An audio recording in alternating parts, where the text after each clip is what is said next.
Alright, here we are for match 3. Here's our deck one more time. We actually did get to play Dovin in our last game. Actually get to ultimate him and use that to kind of stagger our way into victory. Even after that, our opponent poured all their resources in trying to get Dovin down, and we really strapped them down, trying to just limit what they can tap and untap. So I think this is actually kind of a keep. I don't know if we'll be able to play Dovin, but just being able to constantly get the make combo of Fretwork Colony, Defiant Salvager, or just the Fretwork Colony and Animation module, I think is enough to kind of keep this and see what we can do with it.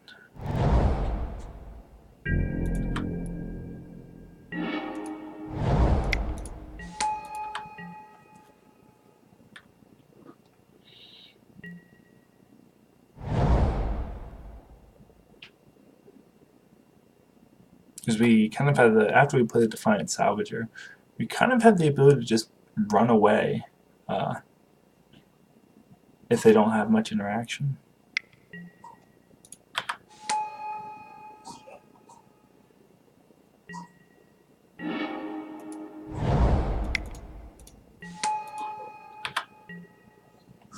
Even here, if we wanted to, we could activate the Fretworth Colony to get a guy, and then play the Eager Construct to scry. Make sure we can try to hit a land drop.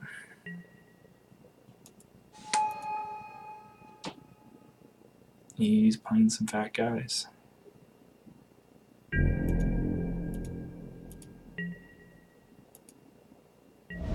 I think we actually don't want this here. I think it's almost better to just let the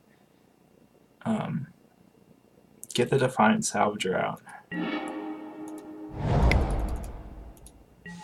And then we can just start making him really, really big.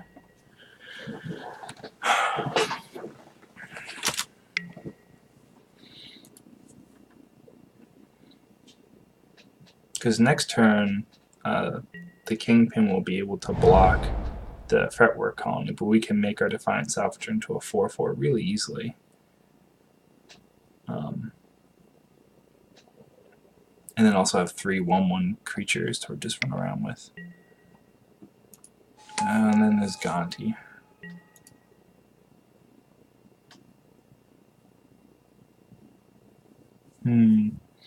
That's a little more problematic. We can make our Defiant Salvager as large as we want. Alright, I think there's a couple cards I don't want to take, but I think I really don't want to take Argonti. That would be troublesome. Alright, here's a little something here. So we can... This is how I think I'm going to want to play things out. I don't want to send my Salvager out to die immediately. But I can drop the Dund Operative. It's kind of like a threat, and then leave Ally Evasion up as a way to deal with the Gonti. And then now our Fretwork Colony is large enough that the Contraband Kingpin can only chump it.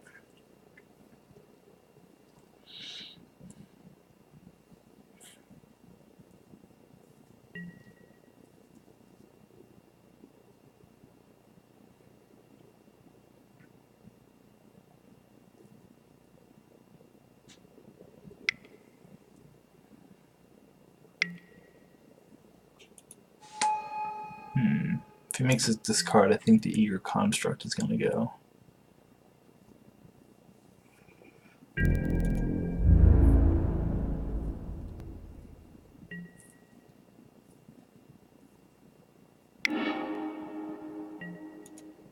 Yep.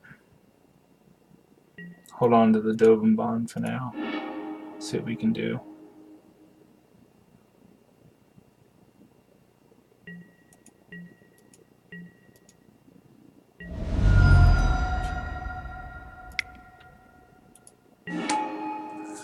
Yep.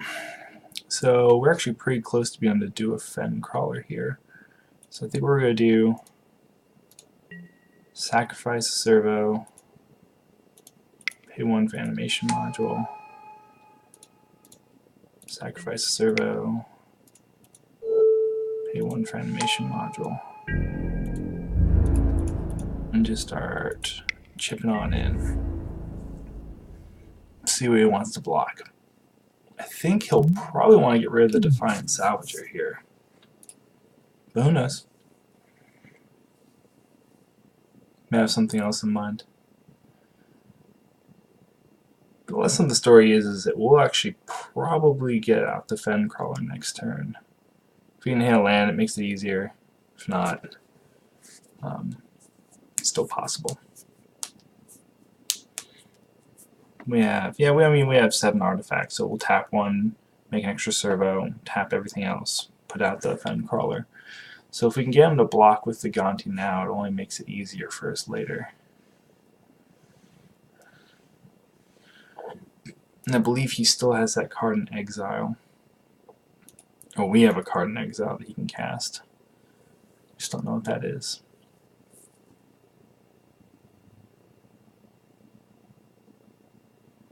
Thinking.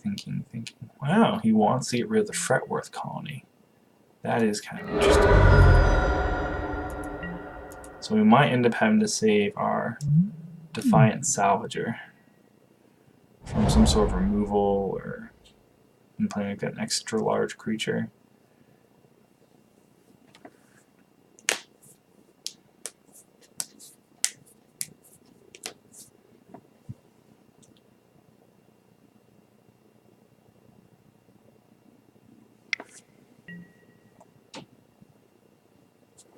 Okay.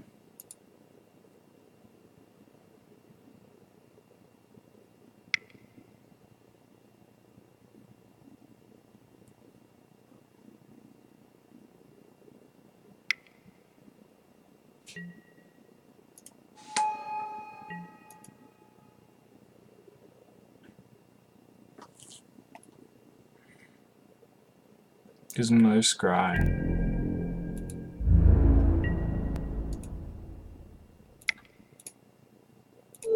Balance this guy in my hand.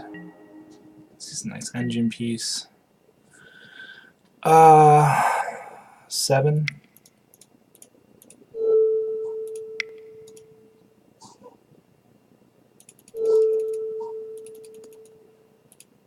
Yep, you got a demon.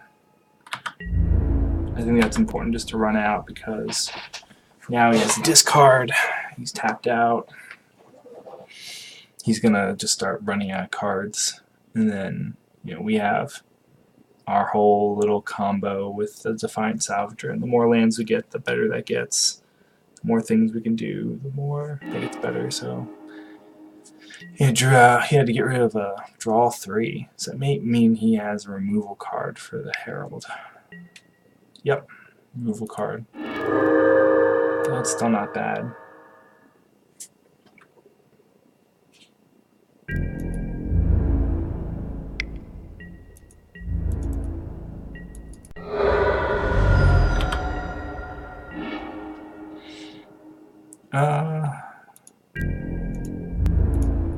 Means we can run this guy out.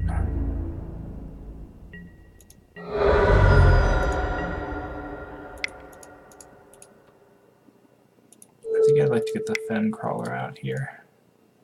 So Fen Crawler is just something he has to deal with, keeping him on that clock. Getting rid of that reverse engineer versus the tidy conclusions was really nice. I would have liked to keep our Herald, but it definitely keeps things interesting.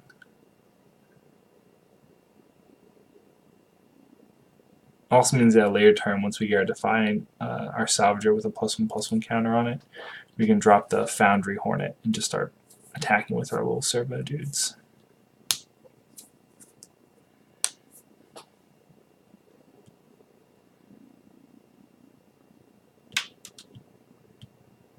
Because even with just 4 lands, once we get the Defiant Salvager out, we can sack a servo, put a counter on, make another one. Well, that bodes well for us, even though he's scrying. He has lifelink.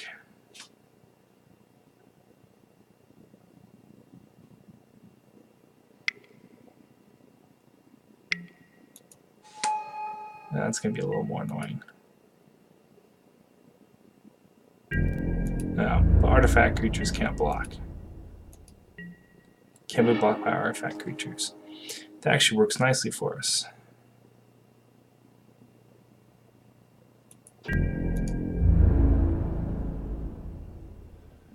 Huh. I think we do this, and we just be patient. And use the Vengeful Rebel for other things.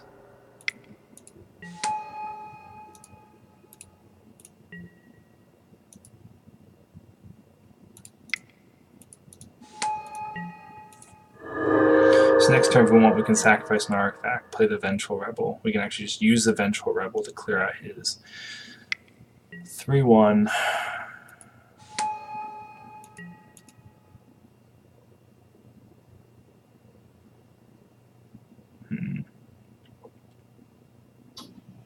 Which I think we end up doing. Oh. Sacrifices the map, gets a 1/1. That works out for us, so now we get extra value being able to take out the smaller guy as well. He gets a 1/1.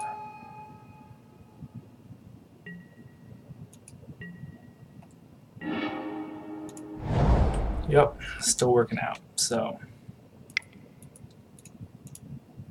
the Foundry Hornet. I think here we just chuck in with everything.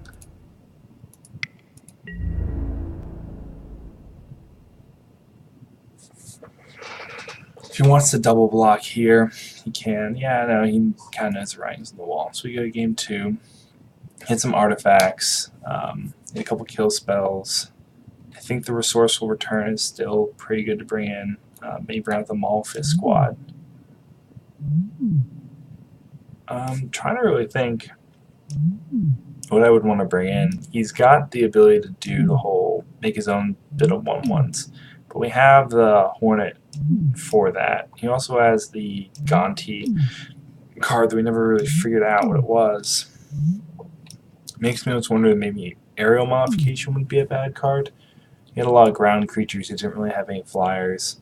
Getting like one solid flyer in the mid-game could really make a difference. But I think for now this is pretty good. Just ship it back.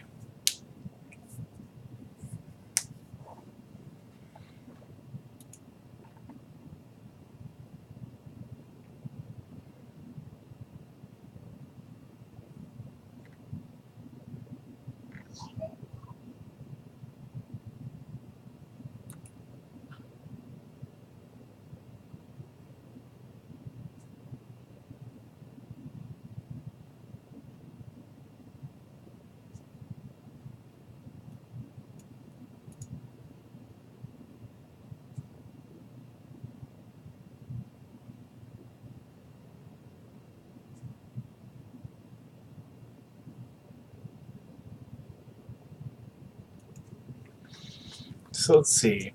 The Fretworth Colony did pretty well. I was actually surprised he had a block there, but I guess we are getting a free token off every turn. Versus just being able to get the Defiant Salvager a lot higher. Trying to think of anything else. Pretty happy. The one time we got Call of Duty on the battlefield, I was very happy. But there is something to be said about having 3 white cards and all of them being double white.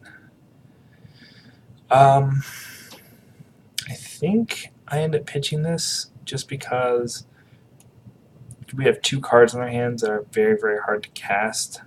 And we have earlier plays we could go for. And I end up being fine with this. The white's not there. That's fine. We're going to play out all of our lands, get out the Salvager and the Lawbreaker. Yeah. I just didn't want to have two cards in my hand that I couldn't cast, and also have Midnight Oil, because that was just going to be very difficult to work with.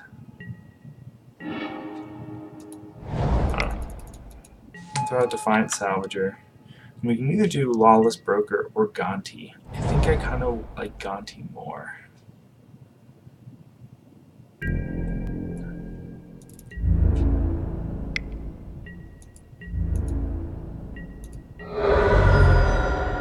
I think I'd definitely run out the Gonti, and the chance of maybe hitting their Gonti. Oh, sure.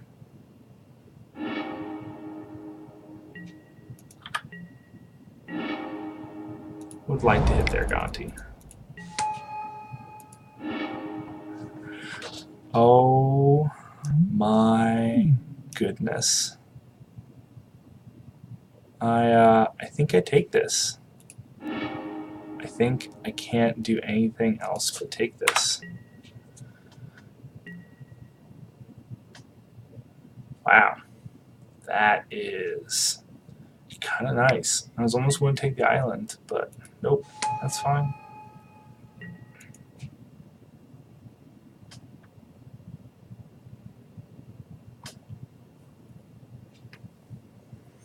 I think I just run out Tezzeret too. I mean, if he wants to attack with something, sure, I'll kill his creature.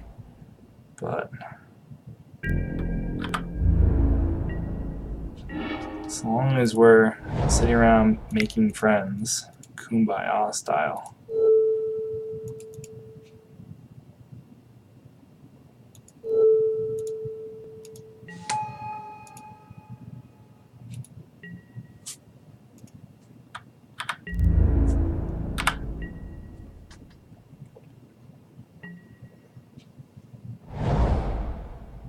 Oh man, I can Dovin Bond next turn. That is ridiculous. Just double Planeswalker here. It's just so gross.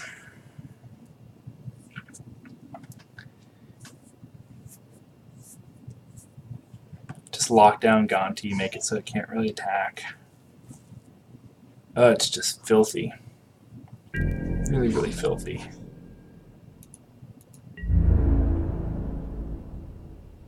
I mean, does he even attack? I feel like he's got to at least attack with Gonti and see if we can trade. Sure.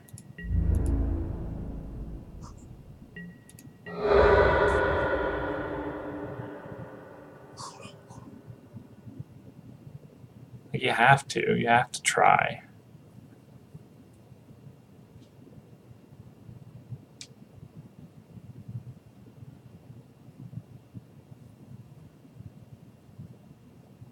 I really kind of want to see what he does.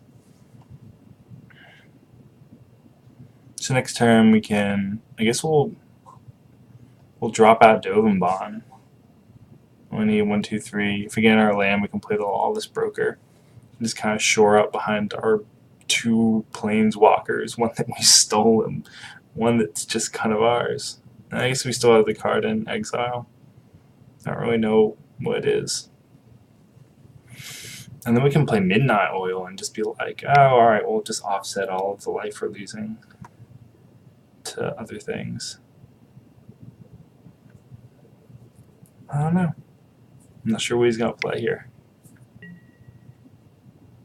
Oh, that's my call for unity.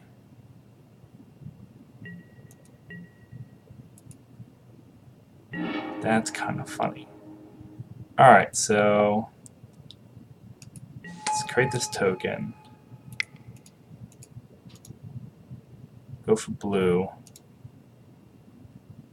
Make Dovin Bond. Block that. And then maybe we'll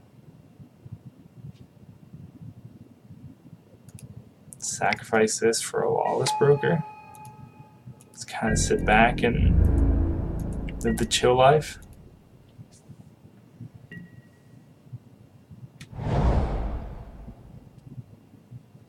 I think at a certain point I don't really care what Call for Unity does. It is unfortunate that we can't like technically do anything about it. But at a certain point, if we can just lock him out with these two planeswalkers, you know, he just won't be able to cast things because he'll just be completely tapped out.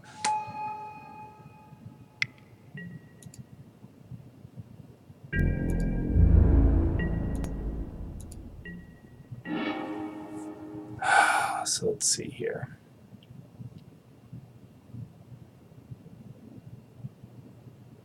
What do we want to do? I guess what we end up doing is this. So we create our token. Coming up on 7. Sacrifice it for black.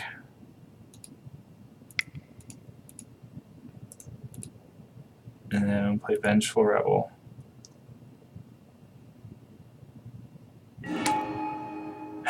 What artifacts can he? He can copy the Iron Crusher. So what do I want? Do I want him to double square? Do I want him to copy crazy large artifacts? I think we get rid of his ability to make the artifacts.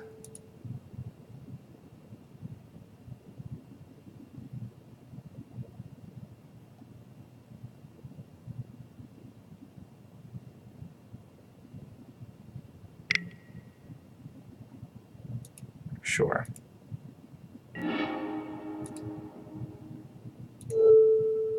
And -3 this guy. And put out the Pillowbug. Sure.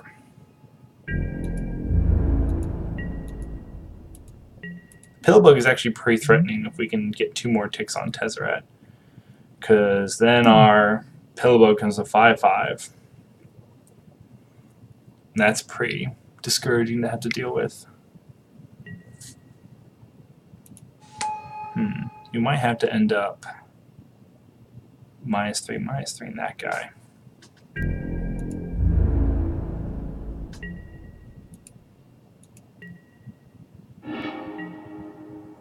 Herald of Anguish. I think we add that. 1, 2, 3, 4, 5, 6, 7. Yep. So we -3 the Weldsmith. Oh no, I guess we still do Gonti.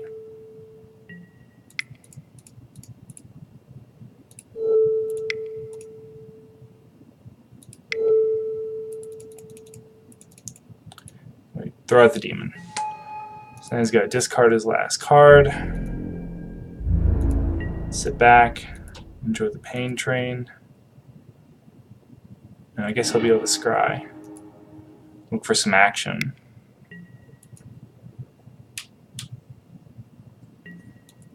But soon we'll start being able to just get rid of things. I don't really know what we'd want to get rid of first. I don't know, he just concedes. We got it pretty locked up, and there we go. Ladies and gentlemen, 3-0. Unsurprisingly, our match 2 went pretty easy when we stole their Planeswalker, which enabled us to play our Planeswalker, and then just start ticking them both up together. I think if we hadn't stolen that Planeswalker, there's a pretty live odds that we might not have won that game. But with the 2 of those together, it was just pretty overwhelming. Pretty overwhelming indeed. Alright, that is it. If you guys want to reply in the comments of this video about any one of the videos you want me to go back, I recently watched Corey Burkhart explain all of his games that he played during the mocks. I am not Corey Burkhart, and I'm not anywhere close to being as good as him in Grixis Control. But I do have it sleeved up on Magic Online, and I do want to get better. So if you guys want me to do a just commentary or just like play-by-play replay of some of these matches of what I could have done better, some different angles that I could have pursued, I'm very open to doing that. I think as I start trying to do some of the weekly events to try to qualify for some of the mocks, I don't know if I will record them real time, but I think I'll definitely go through and maybe start doing some mini-series reviewing those matches to see where I could have made improvements, where I could have shored up some games, and all that kind of good stuff. Alright, well anyway, thanks for watching, and I'll see you guys in the next video.